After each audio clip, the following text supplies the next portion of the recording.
자, 오늘 하나님 말씀 신명기 8장 11절에서 14절 말씀입니다. 신명기 8장 11절에서 14절 말씀을 우리 다 같이 함께 한 목소리로 봉독해 보면 좋겠습니다. 내가 오늘 내게 명하는 여호와의 명령과 법도와 규례를 지키지 아니하고 내 하나님 여호와를 잊어버리지 않도록 삼갈지어다. 내가 먹어서 배부르고 아름다운 집을 짓고 거주하게 되며 또 내 소와 양이 번성하며 내 은금이 증식되며 내 소유가 다 풍부하게 될 때에 내 마음이 교만하여 내 하나님 여호와를 잊어버릴까 염려하노라. 여호와는 너를 애굽 땅 종되었던 집에서 이끌어 내시고. 아멘.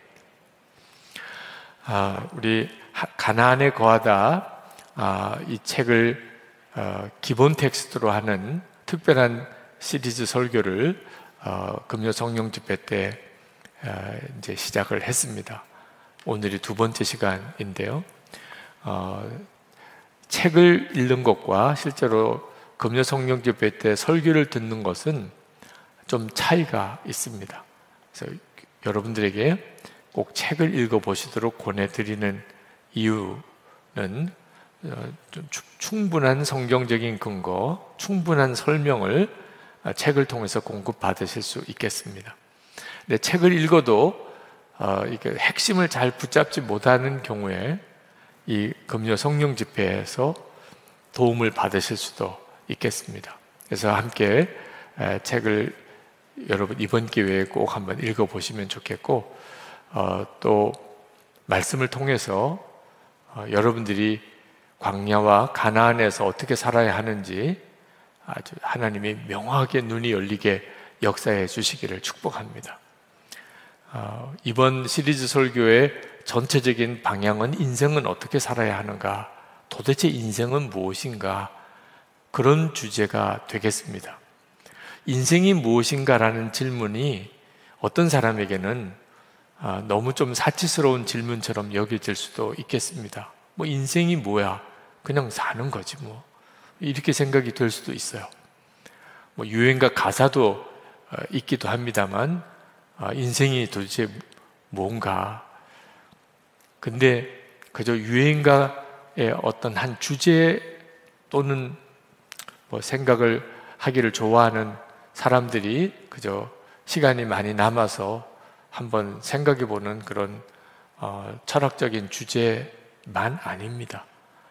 인생이 어떤 것인지를 명확하게 아는 것은 삶 전체를 바꾸는 능력이 있습니다. 우리가 인생을 실패하는 이유는 인생이 뭔지를 정확히 알지 못하고 엉뚱하게 이해하고 인생을 살기 때문에 우리가 삶을 살아도 실패하고 후회하는 삶을 삽니다.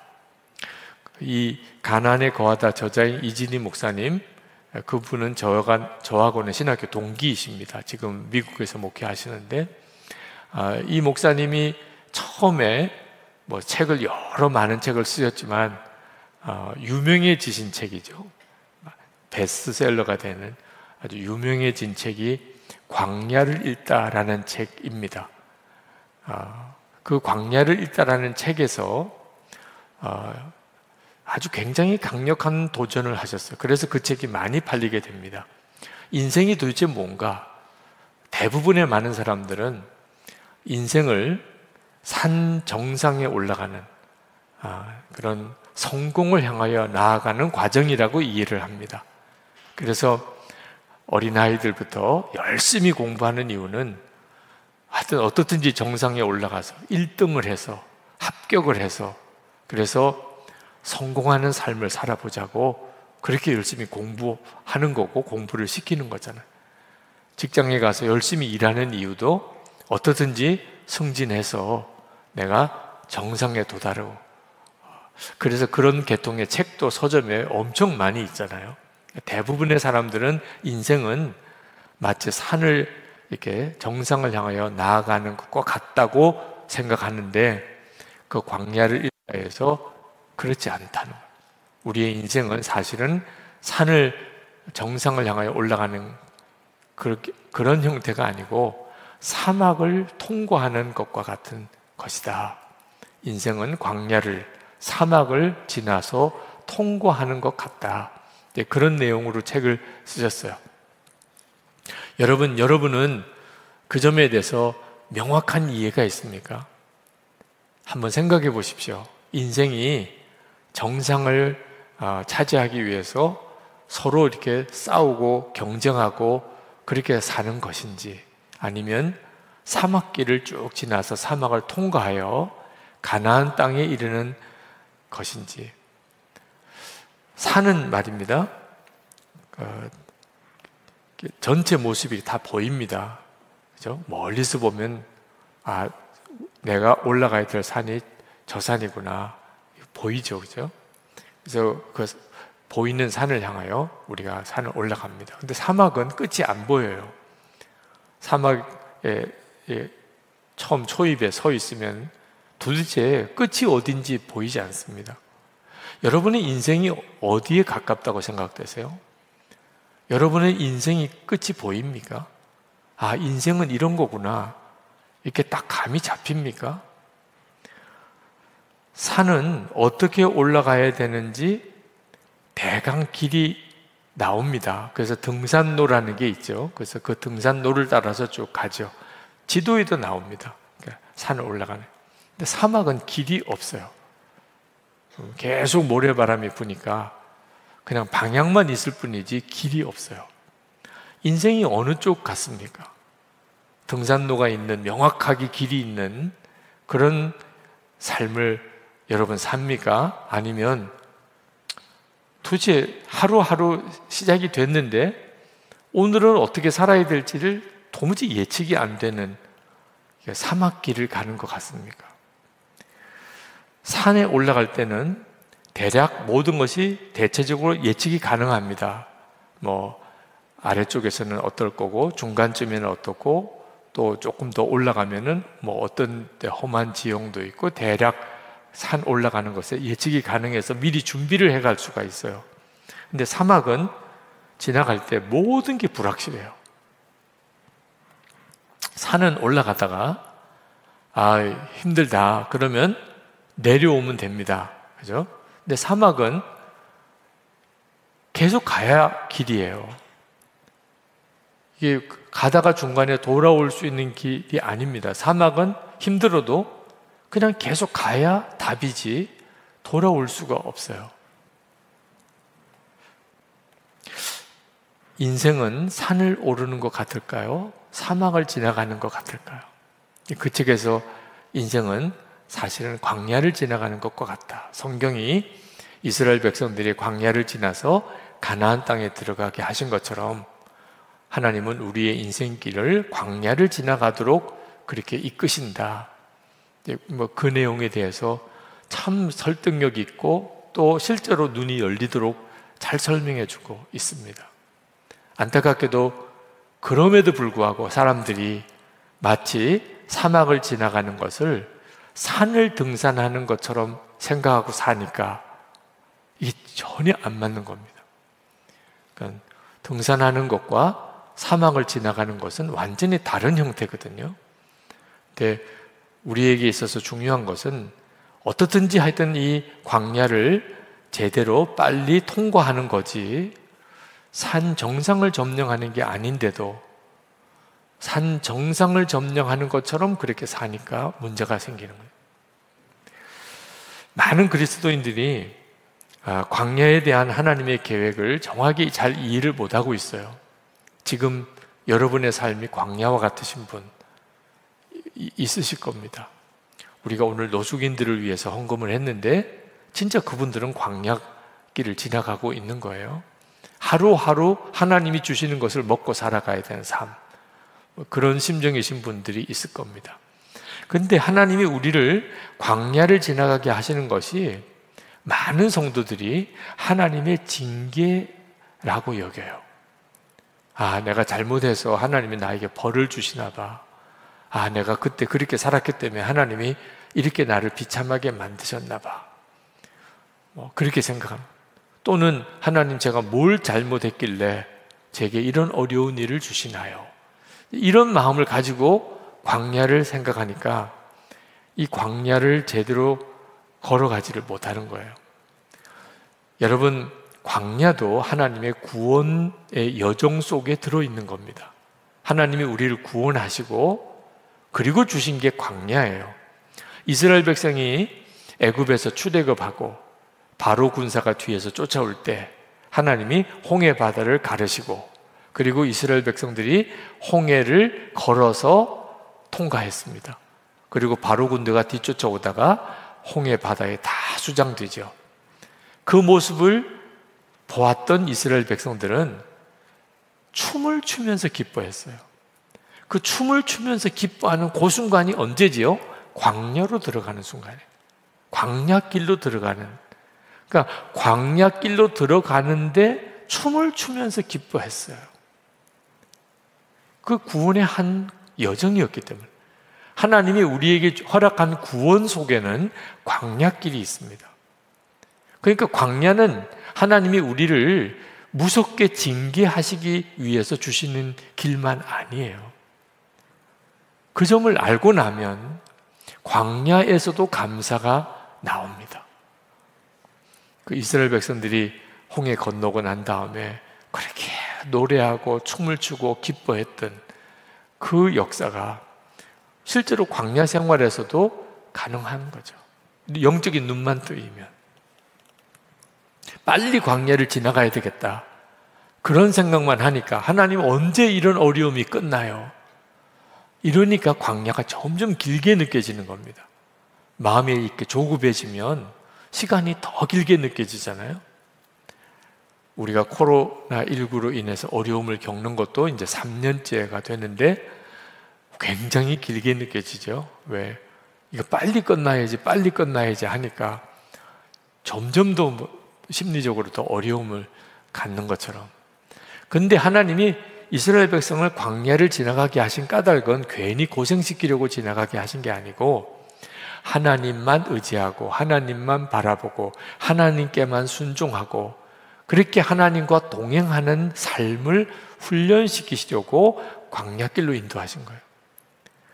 아무것도 의지할 것 없는 그곳으로 몰아내셔서 저절로 하나님만 바라보게, 광야에 들어가면 그렇더라고요. 저절로 하나님만 바라보게 만드셔서 이스라엘 백성들이 애굽에서 노예로 그렇게 지내고 애굽 사람처럼 살았던 그 모든 어떤 영적인 흔적, 또 마음의 어떤 이 더러움을 다 씻어내고 하나님 바라고 하나님 믿고 하나님께 순종하고 그렇게 살도록 만드시려고 광야로 들여보낸 거거든요. 그러니까 이런 뜻이 있는 거구나 라고 생각하고 그렇게 살면 되는 걸 빨리 어려움만 해결하게 해달라고. 언제까지 우리는 이렇게 살아야 돼요? 언제까지 나는 이런 어려움 속에 있어야 돼요? 그러니까 광야가 점점 더 길어지는 거예요. 2017년이에요. 우리 교우들과 함께 성지순례를 갔을 때 그때 요르단에서 주일 예배를 드려야 됐던 적이 있습니다. 근데 그 요르단은 호텔에서도 어디서도 주일 예배를 드릴 장소가 마땅치가 않아요. 그 이슬람권이기도 하니까 그 예배 처소를 마련하기가 참 난감한데 주일이에요.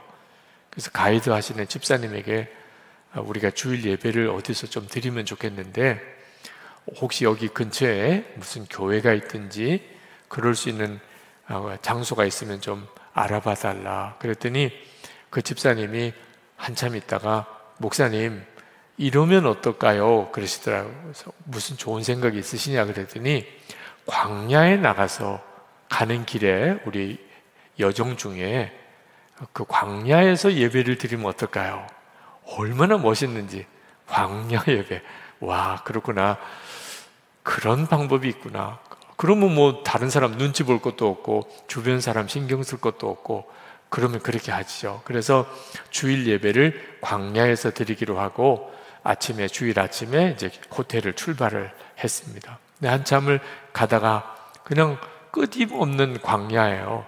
거기에 이제 길이 쭉 나 있는데 버스로 쭉 가다가 중간에 세우더라고요. 그리고는 목사님 여기서 내려서 저 광야 저쪽 편에 있는 언덕에 올라가서 거기서 예배를 드리시죠. 보니까 뭐 저 옆에 있는 조그만 언덕이 하나 있어요. 그러자고. 그래서 이제 내려서 길에서 내려서니까 야, 광야길이 그렇게 걷기 힘든 것인 줄 내려서니까 알겠더라고. 바로 눈앞에 보이는 언덕인데 걸어가 보니까 꽤 멀어요. 그리고 그냥 조그만 언덕인데 막상 그 앞에 가니까 그 언덕을 이렇게 올라가는 것도 상당히 힘들더라고요. 그 교우들과 함께 쭉 광야를 한참을 걸어 들어간 거죠.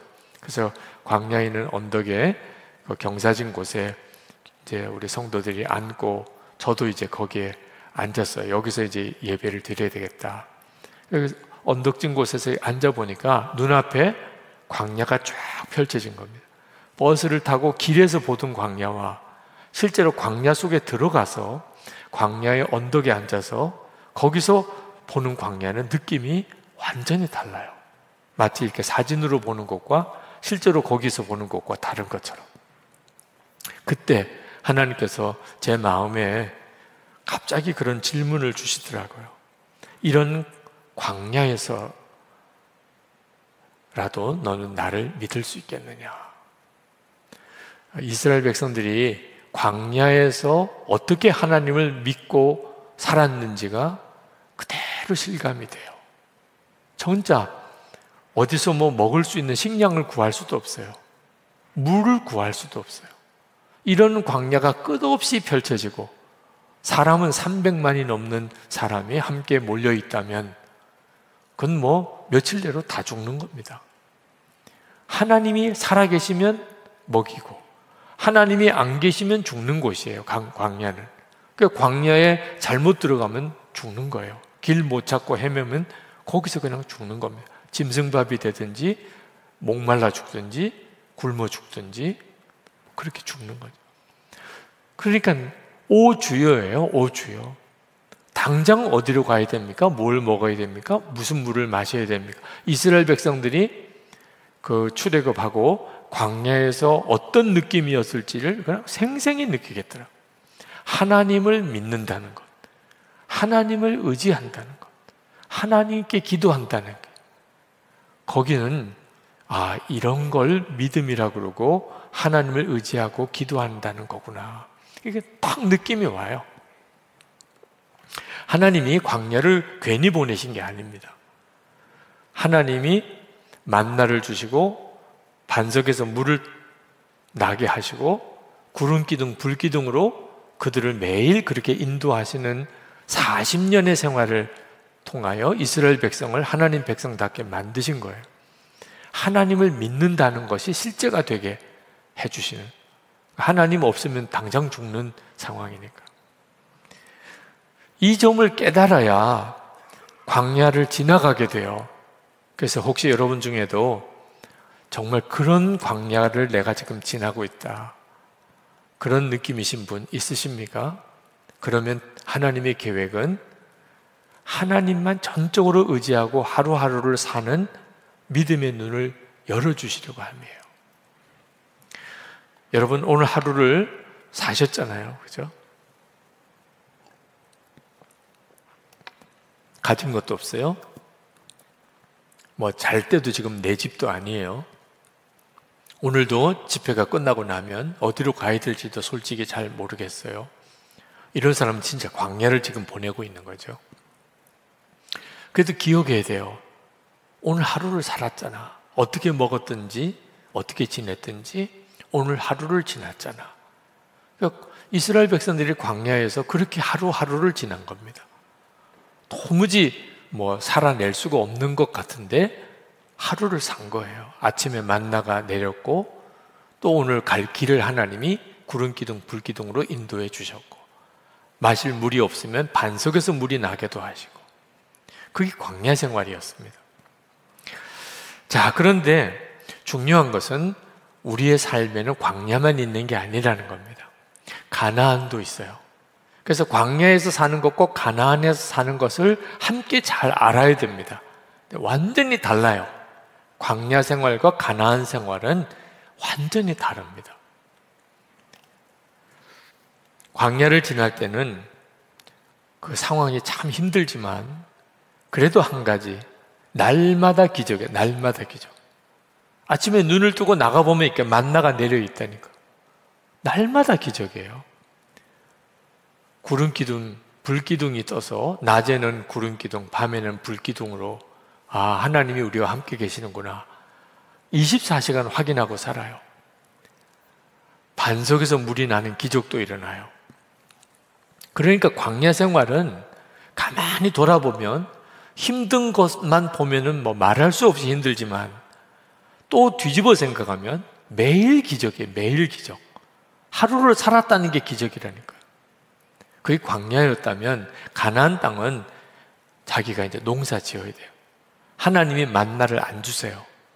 이제는 농사를 지어서 씨를 뿌리고 그것을 잘 가꾸어서 열매를 맺고 추수를 하고 그걸 거두어서 창고에다가 드리고, 광야를 지날 때는 집을 지으면 바보예요.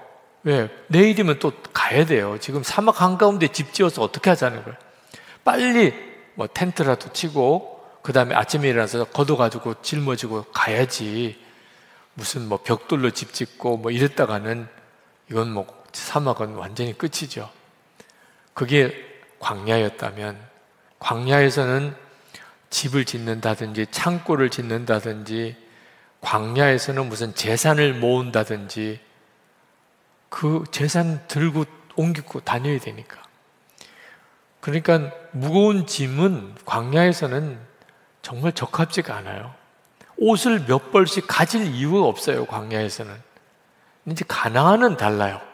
가나안은 집을 지어야 되고 창고를 지어야 되고 곡식을 보관해야 되고 양떼들을 제대로 길러야 되고 재산도 증식해야 되고 내일 먹을 것도 미리 준비해 놔야 되고, 그게 가나안 생활이에요. 우리가 지금 요즘 살아가고 있는 삶이 그대로 가나안 생활, 정착 생활인 거죠.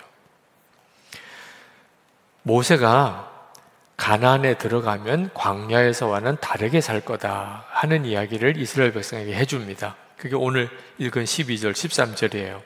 내가 먹어서 배부르고 아름다운 집을 짓고 거주하게 되며 또 내 소와 양이 번성하며 내 은금이 증식되며 내 소유가 다 풍부하게 될 때에, 가나안에 들어가면 이제 그렇게 살게 된다는 거예요. 지금 이 말씀을 듣는 시간에는 광야에 있어요. 그러니까 그 말씀을 들을 때 이스라엘 백성들이 얼마나 좋았을까. 야, 이제 집도 짓고 사네. 거기 가면 이제 재산도 모으고 거기는 곡식도 풍성하고 농사도 지어서 이제는 40년 동안 만나만 먹었는데 이제는 곡식도 농사지어 먹게 되고, 뭐 이런 정말 머릿속에 이렇게 그려지는, 야, 너무 좋겠다 이런 생각이 들만하죠. 근데 모세가 이 말을 한 것은 가나안에 들어가면 이렇게 좋은 일들이 많을 거야 라는 말을 하려고 한 게 아니에요. 그런 일들이 있겠는데, 이제 가나안 들어가면 그렇게 살게 되겠는데, 이제 모세가 진짜 하고 싶은 말이 14절이에요. 내 마음이 교만하여 내 하나님 여호와를 잊어버릴까 염려하노라. 가나안 땅에서는 하나님을 잊어버릴 수가 없어요. 광야에서는 매일 만나요. 하나님이 안 주시면 굶는 거예요. 그런데 가나안에 들어가면 농사 지어서 살아요. 그러니까 이제 쌀이나 뭐 밀가루나 이렇게 비축해 놓고 살아요. 며칠 먹을 거는 늘 있어요. 그러니까 매일 하나님을 바라볼 필요가 없어요. 하나님을 잊어버려요. 집 짓고 살아요. 구름 기둥, 불 기둥이 꼭 필요하지도 않아요. 가나안 생활이 위험하다는 뜻이에요. 지금 모세가 말해주려고 하는 것은 너희들이 가나안 땅 가면 집도 짓고 재산도 모으고 풍족해지고 여유도 있게 하게 되겠는데, 광야 생활에 비하면. 그런데 그래서 너희들이 하나님을 잊어버릴까 하노라. 17절에 가면 내가 마음에 이르기를 내 능력과 내 손의 힘으로 내가 이 재물을 얻었다 말할 것이라. 실제로 그렇게 생각할 만하죠. 농사 누가 지었어요? 내가 지었다고 생각해요. 실제로 자기가 농사를 지었으니까. 그러니까 곡식은 하나님이 주신 거예요? 내가 농사지어 거둔 거예요? 여기서 이제 막 헷갈리기 시작하는 겁니다. 내가 농사지어 거둔 거지. 이렇게 생각이 든다는 거예요. 하나님이 햇빛을 주시고 비를 주셔서 농사 지을 수 있게 해주셔서 적절하게 비도 내리게 하시고 이런 거는 다 잊어버리고 내가 농사 지어서 거둔 거죠. 내가 뚝딱뚝딱 지어서 지은 집이지 뭐. 이제 가나안 땅에 들어가면 이런 위험이 생긴다는 거예요. 광야 생활은 살기가 참 힘들어도 항상 하나님이 하신 증거가 너무 분명해요. 근데 가나안 땅 들어가면 사는 게 완전히 달라지는데 이 가나안 땅이 위험하다는 거예요. 하나님을 잊어버리게 되는 거예요. 하나님이 하신 일이 실제로 이렇게 다 깨달아지지 않는다는 거죠. 그래서 이제 하나님을 떠나게 될 우려가 있다. 가나안 땅 들어가면. 그리고 실제로 모세가 이제 염려하고 예언한 대로 그렇게 됩니다. 이스라엘 백성이 가나안 땅 들어가서 하나님 잊어버리고 그리고 우상숭배, 그 땅의 우상숭배에 빠지고 그리고 하나님께 범죄하고 하나님 죄를 지어요. 그리고 다시 그들은 광야로 쫓겨납니다. 가나안 땅에 살지 못하고 광야로 쫓겨나요. 자, 이런 일이 이스라엘 백성에게만 있은 게 아니고 이제 기독교 국가가 되어버린 로마도 똑같은 일을 겪고 중세 로마 가톨릭 교회도 그런 일을 똑같이 반복하고 유럽 교회도 그랬고 지금 한국 교회도 그런 위기를 갖고 있는 거예요. 가나안 땅에서 제대로 살아내지 못했기 때문에 다시 광야로 쫓기는 것 같은 처지에 빠지게 된 거죠. 그러니까 광야는 어떻게 살아야 되며 가나안 땅에서는 어떻게 살아야 되는지를 배워야 하는 거예요. 그걸 제대로 모르니까 그러니까 하나님의 계획대로 살아지지를 않는 거죠. 이스라엘 백성들이 가나안 땅에 들어가서 우상숭배에 빠졌는데 왜냐하면 그 가나안 사람들은 바알신이 농사를 짓게 해준다고 믿었어요. 그 가나안 땅에 들어가 보니까 그 사람들이 농사를 지었는데 이스라엘 백성들은 농사를 짓는 법을 몰랐어요. 광야에서만 쭉 지나왔기 때문에. 농사 짓는 것을 가나안 사람들이 짓는 거 보고 이제 배우는데 가나안 사람들이 다 하는 이야기가 바알신을 섬겨야 풍년이 된다는 거예요. 그러니까 은근슬쩍 풍년이 되어야 되니까 이스라엘 백성들이 바알신을 섬기기 시작합니다. 그래서 무서운 우상숭배에 빠지게 되죠. 실제로 모든 사람들이 다 바알신을 섬겨야 풍년이 된다고 믿는 그런 세상에서 나는 우상숭배하지 않아 이렇게 사는 일이 보통 어려운 일이 아니에요. 우리들의 문제예요. 우리가 사는 이 세상은 그대로 돈 하는 세상입니다. 돈이면 제일이에요. 돈이 가장 능력이 있어요. 그죠? 근데 예수를 믿는 우리들에게는 다른데도 우리는 하나님이에요. 돈이 우리의 신이 아닙니다. 우리는 돈이 시키는 대로 돈 욕심으로 살지 않아요. 그런데 어느덧 이 세상에 살다 보니까 교회를 다니고 예수를 믿으면서도 우리도 세상 사람하고 똑같이 돈에 완전히 사로잡혀 있는 거예요. 그러니까 이스라엘 백성들이 가나안 땅에 들어가서 바알신을 섬긴 게 그대로 우리들의 문제예요. 이 세상에 살면서 예수를 믿는다고 하는데 우리 마음속에 돈에 대한 생각과 욕심과 염려로 가득 차 있어요. 이게 바로 가나안 땅에서 어떻게 사는지를 제대로 깨닫지 못한 전형적인 증거예요. 그래서 예수를 믿고도 하나님의 계획이 이루어지는 삶을 못 사는 거예요. 하나님께서 이스라엘 백성들을 이 가나안 땅에 들여보낼 때 가나안 땅이 거룩한 땅이기 때문에 들여보낸 게 아닙니다. 가나안 땅은 엄청난 죄가 많이 있는 땅이었어요. 가나안 7 족속이 말로 할 수 없는 죄를 짓고 살았어요. 그래서 하나님께서 그 땅을 죄를 제하기 위하여 그 가나안 땅에 이스라엘 백성이 들어가게 하신 거예요. 그래서 이스라엘 백성에게 가나안의 거민을 다 진멸하라고 하신 거예요. 그 땅을 죄에서 정결하게 하기 위해서. 그러려면 그 가나안 사람을 진멸해야만 했어요. 그런데 이스라엘 백성들이 가나안 땅에 들어가서 그 가나안 사람들을 진멸하지 않습니다. 그들을 노예도 삼기도 하고 그들과 친하게 지내서 그들로부터 유익을 얻으려고 하다가 결국은 그 사람들의 문화에 자기들이 빠지고 종교를 그들의 종교로 받아들이고 그래서 똑같이 영적으로 타락해버려요. 가나안 백성들처럼. 결국은 하나님께서 다시 이스라엘도 멸망하여 다 바벨론의 포로로 잡혀가게 만들어버립니다. 그러니까 가나안 땅에 들어가는 것만 목적이 아닌 거예요. 여러분들이 광야 생활 너무 힘들어요. 하나님 빨리 가나안 땅에 들어가게 해주세요. 이렇게만 기도할 문제가 아닙니다.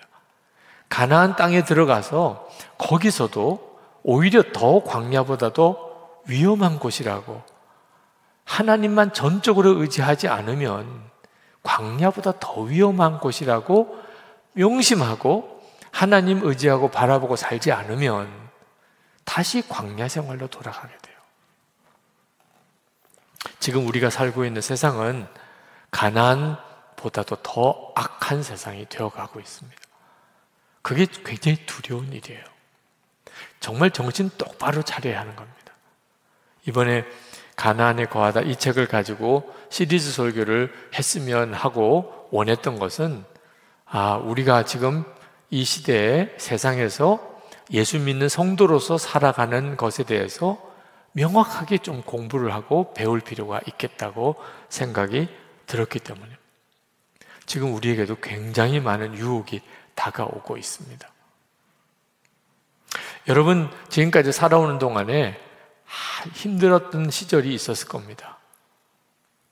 새벽기도 나오고 철야기도 나오고 집에 가서 자는 게 아니니까 밤에 잠이 와야 잠을 자는 거죠. 그러니까 철야기도도 하고 금식도 하고 그렇게 매달렸던 시절이 여러분에게 있으셨을 거예요. 그때 간절한 마음으로 하나님께 기도했던 그 기도 지금도 하고 계신가요? 그런 마음으로 기도하고 계신가요? 잊어버렸다면 내가 광야를 지날 때 그때 하나님께 그렇게 기도했었는데 지금은 살기가 조금 여유가 있고 편안하고 그래도 집에 며칠 먹을 것은 그냥 있고 당장 하나님이 당장 무슨 조치를 안 해주셔도 괜찮아요.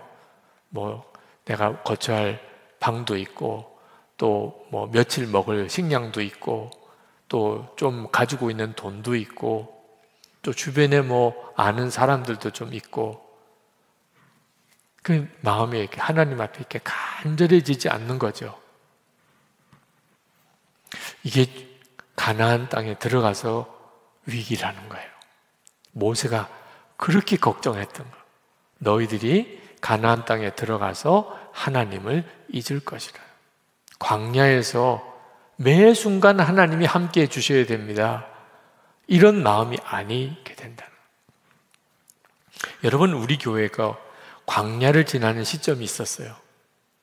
아마 그 시절에 계셨던 분도 계시고 또 전혀 그 시절을 모르는 분들도 계신데 제가 선한목자교회에 이제 이 예배당을 이제 공사를 마무리하고 엄청난 부채를 가지고 그걸 갚아가는 과정을 목회해 오면서 진짜 광야를 지냈구나 하는 생각이 들어요. 주일 예배가 끝나고 나면 그러면 저는 퇴근을 못해요. 재정위원장이신 장로님께서 저에게 보고를 해주실 때까지 저는 퇴근을 못해요. 무슨 보고가 제가 들어야 하냐면 이자를 갚을 수 있는 헌금이 되었습니다. 목사님, 오늘 헌금된 것을 다 계수했는데 우리가 그 엄청난 부채의 이자를 갚아야 되거든요. 지금 제 기억에는 매주 한 4천만 원씩 갚아야 됐어요. 근데 그 헌금이 됐느냐? 그러니까 매달 4천만 원씩. 정말 피말리는 기다림이에요. 세종 장로님이 헌금이 되어서 다음 주도 교회가 이렇게 살림을 꾸려갈 수 있게 됐습니다. 감사하군요. 그리고 집에 가서 광야는 그렇게 사는 거예요. 그날 먹을 것 그날 주시고, 그달 먹을 것 그달 해결해 주시고, 모을 수 있는 여력이 없어요. 하루하루 주님의 은혜로 사는 거예요. 그렇게 지낸 세월을 돌이켜보면 어떻게 그렇게 지냈을까 싶어요. 하여튼 그랬던 시절이 우리 교회에 있었습니다. 감사한 것은 그런 세월을 보내면서도 일본 형제교회에서 예배당을 마련하는 일을 위해서 기도 요청을 해왔을 때 우리가 도와줄 수 있는 여력이 아무것도 없었는데 마지막에는 다급하게 그냥 상황이 몰리니까 하나님이 우리에게 어떤 믿음을 주셨냐면 빚을 5억을 더 지고 그렇지 않아도 빚이 지금 많은데 빚을 5억을 더 지고 일본 교회에 보내고 그 일본 교회 예배당을 마련하고 그랬던 간증도 있어요. 어떻게 그럴 수 있었나? 하나님이 기뻐하시는 길을 가야 하나님이 우리를 살려주신다. 진짜 하나님이 우리를 살리고 죽일 수 있는 상황이라고 믿어졌어요. 우리가 사는 길은 하나님이 역사해 주셔야 된다. 그러면 하나님이 기뻐하는 일을 해야지. 정말 지금 생각하면 이해가 잘 안 되는 일이에요. 장로님들도 한 사람도 반대가 없었어요. 오히려 제가 그런 마음이 기도 중에 든다고 했을 때 장로님들이 다 좋다고 생각해요. 어쩌면 그렇게 훌륭한 생각을 목사님이 하셨냐고. 우리가 5억 빚을 더 지었고 우리 일본에 보냅시다. 근데 문제는 이제 우리 예배당을 담보로 잡고 있는 이 건축 회사에서 동의를 안 해주는 겁니다. 은행에다가 5억을 더 우리 대출을 받아야 되는데 그걸 건축 회사에서 동의를 해줘야 그게 나오고요. 그때 가셨던 장로님께 당신들 미쳤냐고 그래. 지금 당신들이 남의 교회 지금 신경 쓸 형편이냐? 그 돈 있으면 우리 거나 갚아. 이러고 있는 형편이에요. 이런 일도 거치면서 하여튼 그렇게 지냈어요. 오직 순종, 오직 믿음, 오직 주님. 너무 어려우니까 아주 선명해지는 거야.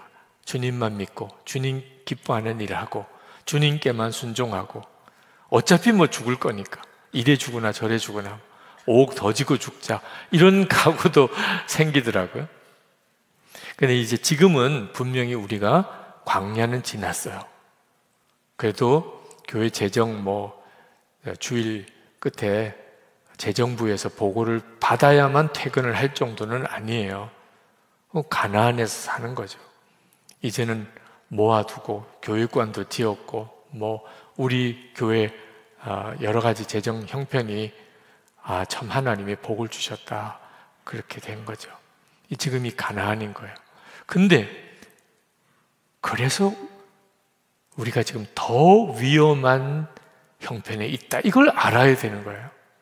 광야에 있을 때보다 가나안에 들어온 지금이 더 위험하다는 거예요. 왜? 하나님을 잊어버릴 수 있다. 그때는 오직 하나님.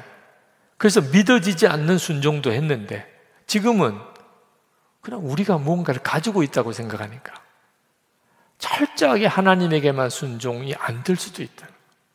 그래서 2월 마지막 주에 교회 사랑 주일을 지키게 된 거예요. 그 2월 마지막 주 교회 사랑 주일은 우리 교회가 진짜 죽을 위기에 빠졌던 그때를 기억하잖아요. 우리 교회가 그 어려운 때가 있었다.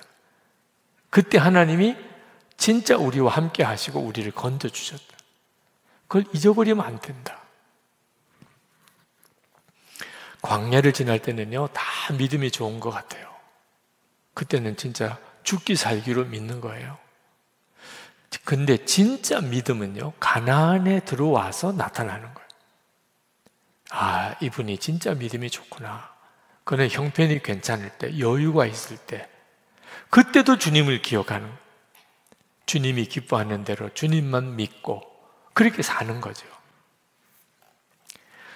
가나안에서는 광야에서처럼 하나님이 어떤 기적의 역사를 수시로 일으키지 않으세요.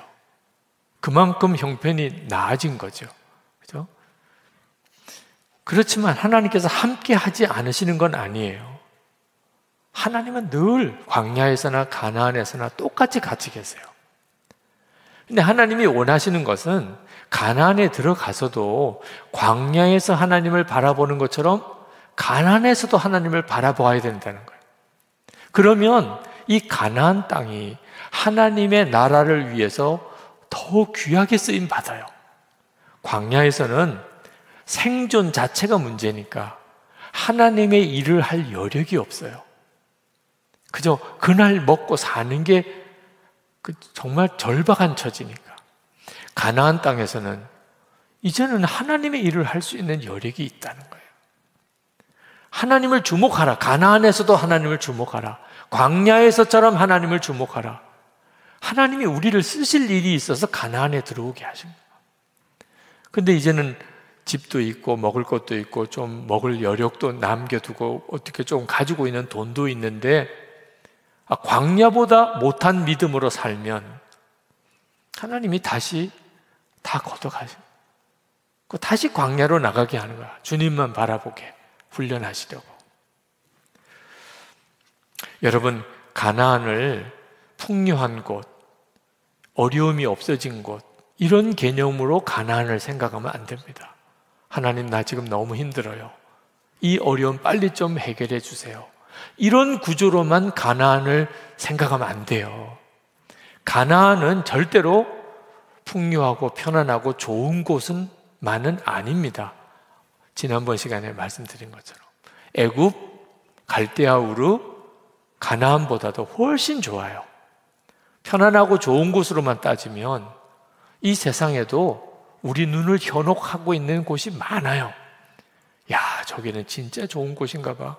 저기는 진짜 비싼 곳인가 봐. 그런 데가 우리 주변에 많습니다. 그러면 가나안은 도대체 어떤 곳이죠? 하나님이 정해 주어서 가게 하신 곳이 가나안이에요. 하나님이 나를 여기까지 인도하셨어. 내가 기도하고 예배드리고 말씀대로 살아보려고 했는데 여기에 왔어요. 그러면 여기가 가나안인 거예요. 아이고, 여기가 가나안이라고? 아이고, 실망했는데. 아브라함이 그랬잖아요. 아브라함이 하나님만 믿고 따라갔다가 헤브론에 왔어요. 자기가 살던 갈대아 우르보다 훨씬 못한 곳이에요. 그 기근이 들어서 애굽으로 피난 갔죠. 아주 거기서 살려고 갔어요. 왜? 애굽이 훨씬 더 풍요하고 좋은 곳이니까. 그러니까 우리가 하나님이 인도하여 왔는데 내 마음에 안 드는 곳일 수 있어요. 내 마음에. 그때 여러분 정확한 분별을 해야 돼요. 하나님이 인도해 오신 곳이라면 여기가 내 가나안이라. 이 가나안에 거하다 57페이지에 보면 거기에 이런 구절이 나옵니다.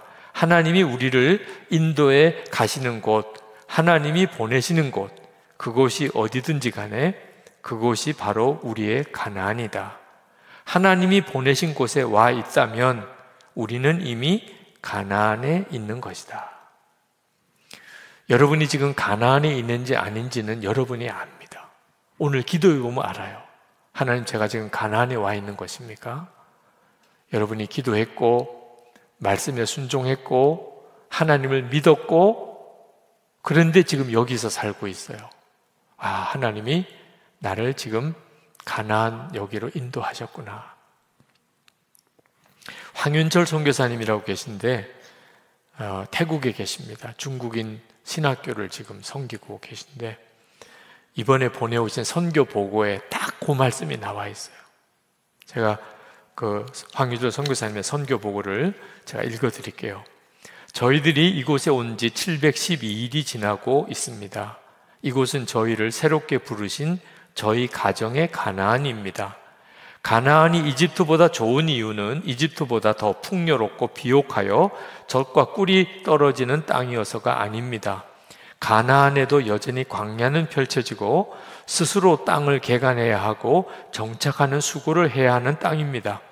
저희 가정도 정든 한국을 떠나 다시 선교지로 들어왔을 때 저뿐만 아니라 아내도 아이들에게도 큰 도전이 있었습니다. 저와 아내는 이곳에서 5번째 새로운 언어를 배우고 있습니다. 이제는 정말 단어가 잘 외워지지도 않습니다. 그래도 이 땅에 살려면 언어를 배워야 합니다. 아이들에게는 매일 학교에서 마음의 전쟁을 치릅니다. 학업 준비를 해도 다른 아이들을 따라가기가 벅차고 새로운 친구를 사귀기에는 살아온 배경이 다르고 문화가 달라 쉽지가 않습니다. 저희는 주님께서 허락하신 가나안에 들어온 것은 분명한데 이곳에 오기 전 꿈꾸던 그런 이상적인 가나안 땅은 아님을 알아가고 있습니다. 그래서 매일 가정 예배를 드리며 가족이 마음을 나누고 주님의 뜻과 마음을 붙잡습니다. 가나안이 이집트보다 좋은 이유는 주님의 임재를 매일 경험할 수 있기 때문입니다. 하나님께서 임재하시고 늘 함께 하심을 경험하는 땅입니다. 예배 때마다 아이들은 하루에 힘들었던 일, 상처받았던 일을 나누고 눈물 흘릴 때가 있습니다. 저와 아내도 새롭게 도전하는 일들의 어려움을 나누며 속상해하고 따라가기 힘든 저희의 체력에 안타까워하기도 합니다. 그럴 때마다 저희가 할 수 있는 일은 주님께 맡기는 것입니다. 주님께서 아시니 들어주시기를 구합니다. 그리고 연약한 가운데 부어지는 주님의 은혜가 넘치기를 바랍니다. 그럴 때마다 신기하리만큼 주님의 위로하심이 느껴지고 놀라우리만큼 주님의 격려가 깨달아집니다. 그래서 감사합니다. 주님께서 분명 우리와 함께 하고 계심이 날마다 경험되어지는 것이 가장 큰 축복입니다.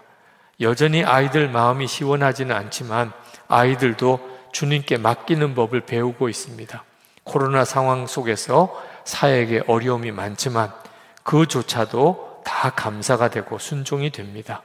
이것이 저희가 깨닫게 된 가나안의 축복입니다.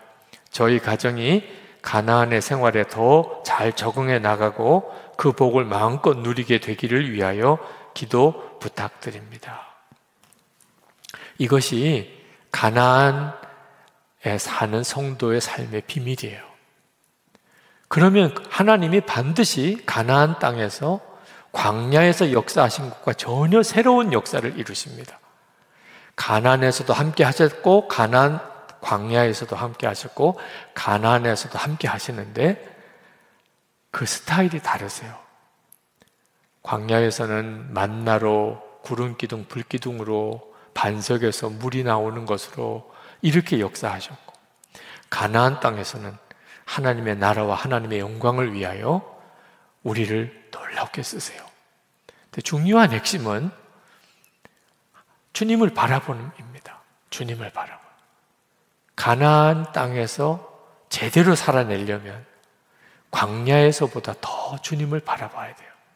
그래서 우리가 24시간 주님과 동행하고 일기를 매일 쓰고 성경을 묵상하고 기도 생활을 1시간 기도를 꾸준히 하고 교회 공동체 예수 동행 속회를 통해서 성도들이 서로 영적으로 하나 되는 일을 계속 지켜가려고 하는 거예요. 이 일이 가나안 땅에서 사는 성도의 생명이에요. 그러면 이 가나안 땅은 사명의 자리가 됩니다. 그저 생존의 땅이었던 광야와 달라요. 여러분들이 정말 그렇게 살게 되기를 축복합니다. 제가 요르단에서 그 광야 예배를 드릴 때 주님이 저에게 너는 이 광야에서처럼 나만 바르고 그렇게 살 수 있겠느냐 그렇게 물으셨어요. 예배를 준비할 때 정말 마음에 내가 사막 수도사처럼 주님만 바라보면서 이 광야에서 그렇게 살아도 좋겠다. 정말 저로서는 잘 믿어지지 않는 마음에 간절함이 일어나더라고요. 주님, 여기서는 진짜 주님만 바라보겠다. 한국에서는 주님을 바라보았다가 안 바라보았다가 자꾸 헷갈리는데 광야에 딱 들어오면 주님만 바라보겠다. 그게 너무나 명확해지더라. 근데 하나님께서 저를 그래서 그 광야 수도원에 들어가게 하신 게 아니고, 너가 이제 한국으로 돌아가면 여기서 이 느낌을 절대 잊으면 안 된다. 한국으로 돌아가서 거기서 이제 또 아는 사람들, 익숙한 한국 문화, 또 교회 성도들, 편안하게 잠을 잘 수 있는 집, 또 우리 장로님들과 옆에서 보좌해주는 부목사님들 다 있지요. 이러다 보니까 하나님을 잊어버리게 돼. 교회에는 열심히 섬기면서도. 근데 여기 광야에서처럼 나를 그렇게 바라보고 사는 마음 잊어버리면, 그러면 더 이상 그 가나안은 축복의 가나안이 아니라는. 그래서 이제 그 이야기를 설교 때 했어요. 그때 성지순례 같이 가셨던 분들에게. 우리가 이제 한국으로 돌아가게 되면 거기가 우리에게 진짜 광야입니다. 더 무서운 곳이니까. 이 들판보다도 더 무서운 곳이 우리의 한국 생활입니다. 이제 진짜 주님만 바라보고 살아야 됩니다. 24시간 주님을 바라봅시다. 매일 일기도 씁시다. 다 그래서 나온 것들이에요. 자, 여러분 중에는 지금 정말 오늘 하루를 하나님이 먹이고 입히셔야 되는 절박한 처지에 있는 광야를 지나는 분도 있을 거고, 그 정도는 아닙니다. 며칠 동안 먹을 것도 있습니다. 벌써 가나안 땅에 들어와 사시는 분도 있으실 텐데, 하나님의 말씀 앞에서 광야를 지나든 가나안 땅을 지나든 하나님 앞에 어떻게 하는 것이 잘 사는 건지를 명확하게 깨닫게 되기를 축복합니다.